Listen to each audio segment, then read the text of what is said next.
The hospital's night shift was always quiet, but tonight the silence felt heavier than usual. Arav adjusted his ID badge and walked down the dim corridor, the fluorescent lights humming above him. It was his first week as a night security guard, and the hospital was nearly empty. Only a few patients, a nurse or two, and endless locked wards. At 2:17 a.m., his radio crackled.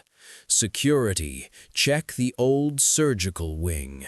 Arav froze. The old wing had been shut down years ago after a fire. No staff, no patients. "Copy," he replied, his voice dry. As he walked toward the wing, the air grew colder. Dust coated the floor, and the lights flickered as if struggling to stay alive. He noticed something strange, fresh footprints leading down the corridor. Bare footprints. Arav followed them until they stopped outside Operating Room 3. The door was slightly open. From inside, he heard a faint beeping, a heart monitor, slow, steady. He pushed the door open. The operating table was empty, but the monitor was on, displaying a heartbeat. Tools were neatly arranged, freshly cleaned. On the wall mirror, someone had written a message with what looked like dried blood. "Stay still." Suddenly, the door slammed shut behind him. The monitor beeped faster. Arav backed away, his breath shaking. In the reflection of the surgical lights, he saw movement, not in front of him, but behind him in the mirror. A tall figure stood inches away. Its face was wrapped in burned bandages, blackened and cracked. No eyes, just darkness beneath the cloth. Arav spun around. Nothing. The monitor flatlined. The lights went out. In the pitch darkness, something whispered close to his ear. "You moved." Arav screamed and ran.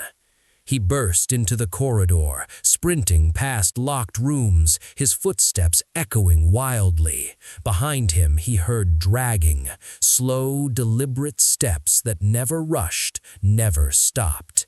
He reached the security office and slammed the door shut, barricading it with a chair. His hands trembled as he checked the CCTV monitors. Every camera showed empty hallways.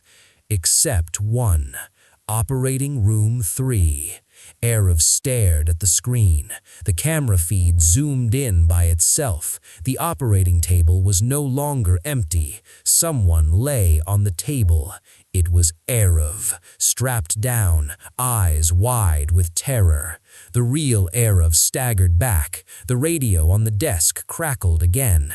"Security," the voice said calmly. "Please remain where you are. Surgery is about to begin." The lights flickered. Behind Arav, the mirror slowly fogged up. A single message appeared, written from the inside. "Night shift never ends."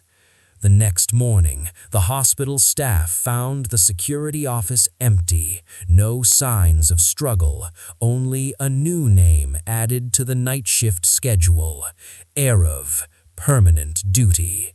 And every night at 2:17 a.m., the heart monitor in Operating Room 3 starts beeping again.